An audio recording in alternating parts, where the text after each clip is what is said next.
L'introduction de la notion d'emprise, une notion nouvelle. Dans le cadre des violences, on a certaines notions qui par le passé étaient intervenues.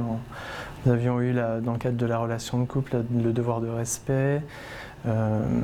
C'est une notion nouvelle qui était intégrée dans un cadre précis, à savoir la médiation familiale, enfin le dispositif de la médiation familiale.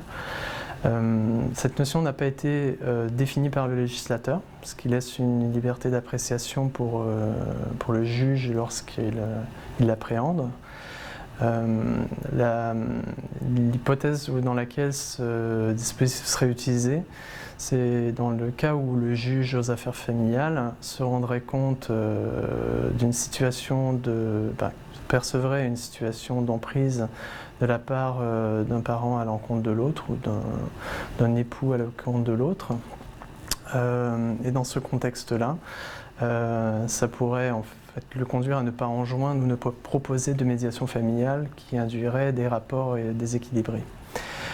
S'agissant de l'appréhension de cette notion, elle est certainement beaucoup plus complexe qu'il en paraît, dans le sens que d'un point de vue juridique, quand on n'a pas de définition, cette appréciation nécessite des critères, il n'y en a aucun de défini. Le Premier ministre avait parlé de situation de possession de l'autre, ce qui n'est pas encore très précis. Et dans les travaux législatifs, le rapporteur avait également évoqué une situation de domination dans laquelle la personne, victime en l'occurrence, serait privée de la possibilité de s'exprimer. Il avait même précisé que ce soit en présence de l'auteur ou non. Donc, par la loi du 30 juillet 2020, le législateur a intégré la notion d'emprise dans le code pénal, sans pour autant la définir. Cette notion apparaît en ces termes dans l'article 226-14 du code pénal, qui définit la possibilité de lever le secret professionnel sans engager sa responsabilité pénale. Cependant, cette notion d'emprise a aussi été prise en compte pour modifier certains articles de loi du code pénal et du code de procédure pénale. Au niveau de la levée du secret professionnel, c'est en intégrant un nouvel alinéa que le législateur permet aux professionnels, notamment médical, de lever le secret professionnel en signalant les faits au procureur lorsque la vie de la victime est en danger immédiat et qu'elle ne peut se protéger du fait d'une contrainte morale de l'emprise de l'auteur, résultant de l'emprise de l'auteur. Il faut donc deux conditions cumulatives, un danger immédiat et une emprise de l'auteur. Cependant, ces deux conditions, pour l'instant, ne sont pas du tout définies.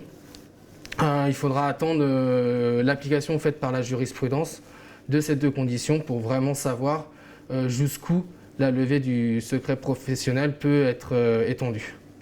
Ensuite, la notion d'emprise a été prise en considération pour modifier l'article sur l'harcèlement moral, et notamment en créant une circonstance aggravante que beaucoup vont résumer comme le suicide forcé. Après, c'est plus le fait que les peines sont portées à 10 ans d'emprisonnement lorsque le harcèlement a conduit la victime à se suicider ou à tenter de se suicider.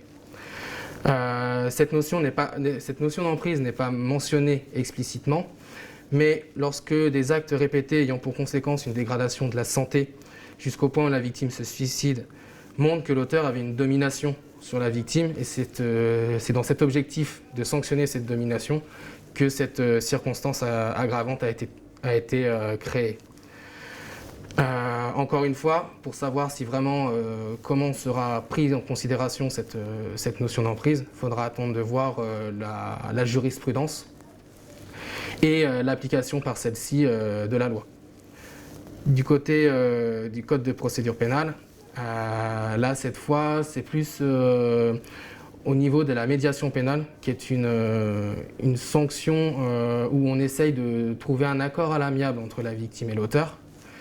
Et du fait de cet objectif, il a été jugé inopportune par le législateur de la garder au niveau des victimes de violences conjugales, du fait de l'inégalité entre la victime et l'auteur.